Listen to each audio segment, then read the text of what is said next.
Iron லக்ஜோபை release செய்ய போகிறது Patna pirates. டமாண்டெல்லி கேசி Ashu மாலிக்கு retain செய்ய போறாங்க. இது எப்படி டீடைலா சொல்றேன்.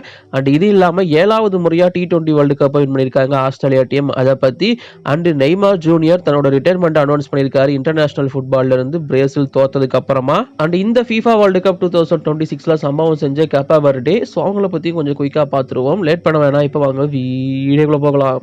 சார் சார் ஒரு நிமிஷம் சார் சார் ஒரு நிமிஷம் சார் ஒரு நிமிஷம் சார் ஒரே ஒரு 1 நிமிட்டுங்க. Hello every friends, 1 minute please. மெயின் கண்டென்ட்டுக்குள்ள போறதுக்கு முன்னாடி உங்ககிட்ட ஒரு சின்ன கேள்வி. ஸோ FIFA வேர்ல்டு கப் பல வருஷமா நடந்துட்டு இருக்கு. இதுல அதிக முறை வேர்ல்டு கப்பை வின் பண்ண டீம் இது எத்தனை முறை அப்படிங்கறத தெரிஞ்சா கீழே கமெண்ட்ல சொல்லிட்டு போங்க. சரி, ஃபர்ஸ்ட் நியூஸ்க்குள்ள வருவோம். உமன்ஸ் T20 வேர்ல்டு கப் 2026 ரொம்பவும் சூப்பரா நடந்துட்டு இருந்துச்சு. அதுல செமிஃபைனல் அப்படிங்கிறது இந்தியா போல குவாலிஃபை ஆக முடியல. பட் மற்ற 4 ஜாம்பவான்கள் செமிஃபைனலுக்கு qualify ஆயிருந்தாங்க.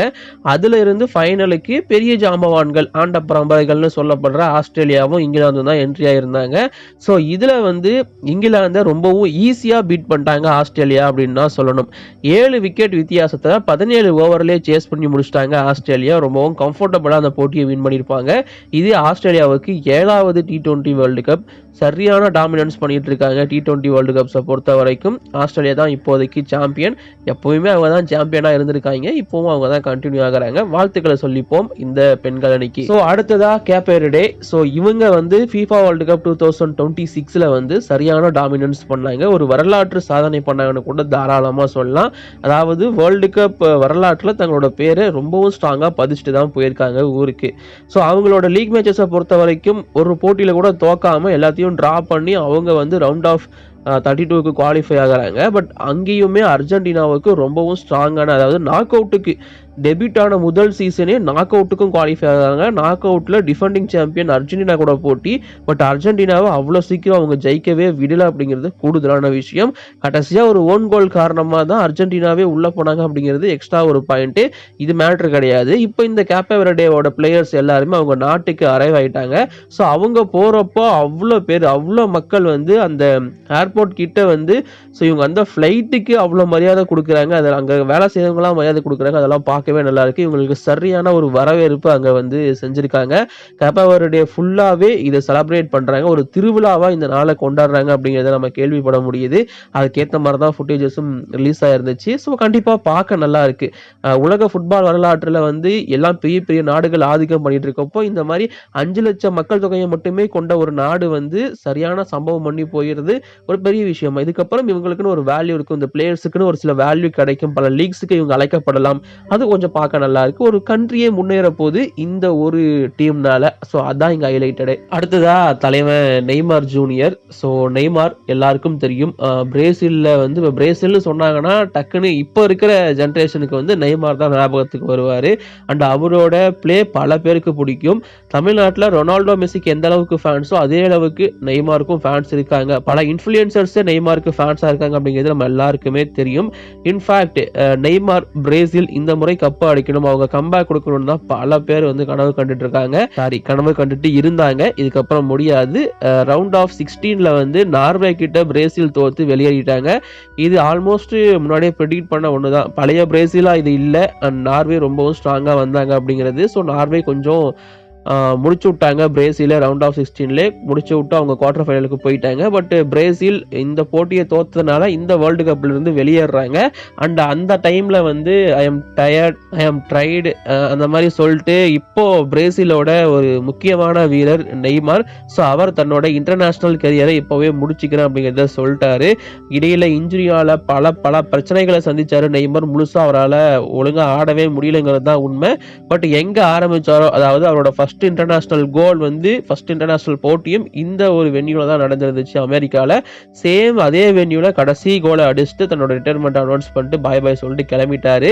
In fact Ronaldo Messi retirement தான் ஃபர்ஸ்ட் வரும்னு பார்த்தா இங்க நெய்மாரோட ரிட்டையர்மெண்ட் தான் ஃபர்ஸ்ட் வந்திருக்கு. எத்தனை பேர் நெய்மாரோட ஃபேன்ஸ் அப்படிங்கிறத மறக்காம கீழே கமெண்ட்ல சொல்லுங்க. ஏன்னா பல பேர் இப்போ அவருக்காக ஸ்டாட்டஸ் வச்சு சுத்திட்டு இருக்காங்க. இப்போ ப்ரோ கபடி நியூஸ்க்குள்ள வருவோம். PKL சீசன் 13 எப்போ ஸ்டார்ட் ஆக போகுது, ஆக்ஷன் எப்போ இருக்க போகுது கடைசியில் சொல்கிறேன். அதற்கு முன்னாடி 2 பிளேயர்ஸோட ரிட்டென்ஷன் அப்டேட் இருக்கு. ஒன்னு வந்து பாத்தீங்கன்னா நம்ம அஷு மாலிக் வந்து PKL சீசன் 13க்கு டபாண்டலே கேசியால ரீடைன் செய்யப்படுவார் அப்படின்னு தான் இப்போதைக்கு சொல்லப்படுது. என்ன ரீசன் ஏன் அப்படின்னு பாத்தீங்கன்னா, அஷு மாலிக் போன ஆக்ஷன்ல வந்து 2 இயர் கான்ட்ராக்ட்ல சைன் பண்ணப்பட்டார். அதாவது போன டைம் வந்து ஒரு புதுசா ஒரு ஆப்ஷன் கொண்டு வந்திருந்தாங்க. ஒரு பிளேயரை 1 இயருக்கு கிடையாது, நீங்க வேணா 2 வருஷத்துக்கு ரீடைன் பண்ணிக்கலாம் அப்படிங்கிற மாதிரி. ஸோ அந்த மாதிரி தான் அஷு மாலிக்கை ரீடைன் பண்ணியிருப்பாங்க டபாண்டலே கேசி லாஸ்ட் டைம். ஸோ அதனால அந்த ஆக்ஷன்ல அவங்க அப்படி ரீடைன் பண்ண காரணத்தினால சீசன் 13லயும் அவர் டெல்லி டீம்ல தான் கண்டினியூ ஆகுவார் அப்படிங்கிறது இப்போ சொல்லப்பட்டிருக்கு. ஸோ அதற்கு எல்லாருமே ஓகே, அதாவது பிளேயர்ஸும் ஓகே, டீமும் ஓகே அப்படிங்கிறது இப்போதைக்கு தெரிய வந்திருக்கு. So that means Ashu Malik rules படி PKL சீசன் 13ல டபாண்டலே கேசில தான் கண்டினியூ ஆக போறாரு. சேம் ஒரு ரூல்ஸ் வந்து இங்க அயன் லோக்சப்பை வெளியே எடுக்க போகுது. அதாவது அயன் லோக்சப் வந்து NYP பிளேயரா தான் பட்னா பைரட்ஸ்ல சைன் பண்ணி எடுக்கப்பட்டார். உங்க எல்லாருக்கும் தெரிஞ்சிருக்கும். அவரோட கான்ட்ராக்ட் வந்து இப்போ எண்ட் ஆயிடுச்சு அப்படின்னு சொல்லப்படுது. ஸோ அதனால பட்னா பைரட்ஸ் டீம்ல இருந்து இன்ஃபேக்ட் அயனுக்கு இந்த விருப்பம் இருந்திருக்கு. அதாவது எல்லா பிளேயர்ஸுக்குமே இருக்கிற பேசிக்கான ஒரு விருப்பம் தான். கான்ட்ராக்ட்ல உள்ள வந்தாங்கன்னா கான்ட்ராக்ட் முடிகிறப்போ ஸோ அவங்க வெளியே போயிட்டு அவங்களோட வேல்யூ என்னன்னு தெரிஞ்சுக்கிட்டு திரும்ப அதே டீம் கூட வரக்கூட ஆசைப்படுவாங்க. இந்த மாதிரி மனிந்தர் சிங் வருஷம் வருஷம் பண்ணுவாரு, பார்த்துருப்பீங்க. ஸோ அந்த வகையில் அயன் லோக்சப் என்ன பிளான் பண்ணியிருக்காருன்னா, ஸோ இப்போ கான்ட்ராக்ட்லாம் முடிஞ்சிருச்சு இல்லை, நான் ஆக்ஷனுக்குள்ளே போகிறேன், என் ஆக்ஷனுக்கு விடுங்க அப்படிங்கிற மாதிரி டீம் மேனேஜ்மெண்ட் கிட்ட இப்போதைக்கு ரிக்வஸ்ட் வச்சிருக்காரு. கன்ஃபார்ம் அது வைக்கிறனாலுமே அவங்க விட்டு தான் ஆகணும் ஆக்ஷனுக்கு. ஸோ அவர் இப்போ ஆக்ஷனுக்குள்ளே போயிட்டு அவரோட வேல்யூ என்ன அப்படிங்கிறது தெரிஞ்சுக்க போறாரு. பட் சேம் பட்னா பைரட்ஸ் அவருக்கு FVM யூஸ் பண்ண போறாங்க அப்படிங்கிறது இப்போ தெரிய வந்திருக்கு. அதே 2 இயர் கான்ட்ராக்ட் FVM இருக்கு இல்லையா, ஸோ 2 வருஷத்துக்கு FVM யூஸ் பண்ணுவாங்கல்ல, ஸோ அதுதான் வச்சுதான் எடுக்க போறாங்க. பட் இங்க அயனுக்கான வேல்யூ என்ன இருக்க போகுது அப்படிங்கிறது பார்க்குவோம். அண்ட் அதிகமான அமௌண்ட்டுக்கு போனா அயன் அவங்க விட்டு தான் ஆகணும். அந்த சுச்சுவேஷன்லயும் இப்போ பட்னா பைரட்ஸ் இருக்காங்க.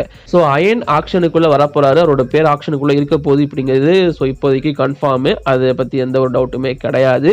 அண்ட் PKL சீசன் 13 எப்போ ஸ்டார்ட் ஆக போகுது, இந்த கேள்வி பல பேரால எங்கிட்ட கேட்கப்பட்டுட்டே இருக்கு. ஆக்ஷன் பத்தி நான் அடுத்த வீடியோல உங்களுக்கு அப்டேட் பண்றேன். ஆக்ஷன் அண்ட் தமிழ் தலைவாஸ் பத்தி அடுத்த வீடியோல அப்டேட் பண்றேன். இந்த வீடியோல மேட்சஸ் எப்போ ஸ்டார்ட் ஆக வாய்ப்பு இருக்கு அப்படிங்கிறத மட்டும் சொல்றேன். மேட்சஸ் வந்து டிசம்பர்ல ஸ்டார்ட் ஆக தான் வாய்ப்பு இருக்கு அப்படிங்கிறது இப்போ ஆல்மோஸ்ட் கன்ஃபார்ம் ஆயிருக்கு. அதாவது ஏஷியன் கேம்ஸ் எந்த வருஷம்லாம் நடக்குதோ அந்த வருஷம் அப்படிங்கிறது டிசம்பருக்கு தள்ளப்படுது PKL. ஏன்னா இங்க அமைச்சர் கபடி ஃபெடரேஷன் ஆஃப் இந்தியா அதுக்கு வந்து ஆக்சுவலி ஒரு புதுசா ஒருத்தர் அப்பாயின்ட் பண்ணியிருக்காங்க. அதை பத்தி நான் அடுத்த வீடியோல அப்டேட் பண்றேன். ஸோ இங்க வந்து அமைச்சர் kabaddi federation of India international tournament தான் கான்சென்ட்ரேட் பண்றாங்க. அதுக்கு ஏற்ற மாதிரி முக்கியமான பிளேயர்ஸ் எல்லாருமே வந்து இப்போ பிராக்டிஸ் கேம்ப்ல இருக்காங்க. அதையும் நீங்க பார்த்துருப்பீங்க, நம்ம சேனல்ல நம்ம அப்டேட் பண்ணியிருப்போம். இது இல்லாம ஈரானும் வந்து பாத்தீங்கன்னா அவங்களோட பிராக்டிஸ் கேம்பை ஸ்டார்ட் பண்ணிட்டாங்க. ஸோ இந்தியா அண்ட் ஈரான் முக்கியமான PKL ஆட போற முக்கியமான பிளேயர்ஸ் இந்த 2 டீம்ல தான் இருக்காங்க. ஸோ தட் மீன்ஸ் இங்க பிளேயர்ஸ் அவைலபிலிட்டி ரொம்ப ரொம்ப கம்மியா இருக்கு. ஸோ இவங்க ஏஷியன் கேம்ஸ்ல தான் கான்சென்ட்ரேட் பண்ண போறாங்க. அண்ட் இன்டர்நேஷனல் டீம் மேனேஜ்மெண்ட்டுமே அவங்க அங்கே தான் இருக்க சொல்லும். அப்படிங்கும்போது அவங்க அதெல்லாம் முடிச்சுட்டு ரிலீஃப் ஆனாக மட்டும்தான் ப்ரோ கபடிக்கு வர முடியும் அப்படிங்கிறது இப்போதைக்கு இருக்கிற சுச்சுவேஷன். அதன் காரணமா PKL சீசன் 13, அதாவது ப்ரோ கபடி இந்த வருஷத்தோட சீசனோடது டிசம்பர் மாசம் தான் ஸ்டார்ட் ஆக போகுது அப்படிங்கிறது இப்போதைக்கு ஆல்மோஸ்ட் கன்ஃபார்ம். எனக்கு தெரிஞ்ச சோர்சஸும் சொல்லியிருக்கிறது அதுதான். பல கபடி வெப்சைட்ஸும் மென்ஷன் பண்ணியிருக்கிறது டிசம்பர்ல தான் ஸ்டார்ட் ஆக போகுது அப்படிங்கிறத. ஆக்ஷன் எப்போ இருக்க போகுது அப்படிங்கிறத கண்டிப்பா நான் அடுத்த வீடியோவில் உங்களுக்கு மென்ஷன் பண்றேன். இப்போதைக்கு வீடியோ நான் முடிச்சுக்கிறேன். Bye bye, thank you.